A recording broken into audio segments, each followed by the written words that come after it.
جو کہ یہ احتجاج آپ دیکھ رہے ہیں، یہ منظور پشتین جو کل گرفتار ہوئے ان کو پشاور ہائی کورٹ میں پیش کیا گیا، ان کو شاہد ابھی ڈی خان جیل لے آئیں،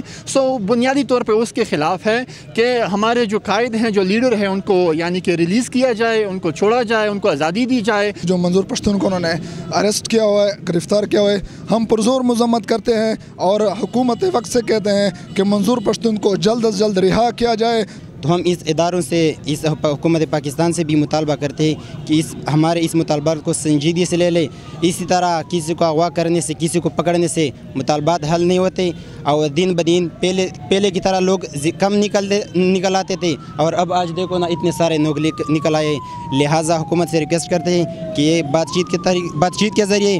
چونکہ ہم بھی پاکستان کا حصہ ہے، جس طرح پنجاب کو حقوق حاصل ہے اس طرح ہمیں حقوق دے دے۔ یہ خود بخود یہ نعرہ باز، یہ سب کچھ جدوجہد ختم ہو جائے گا۔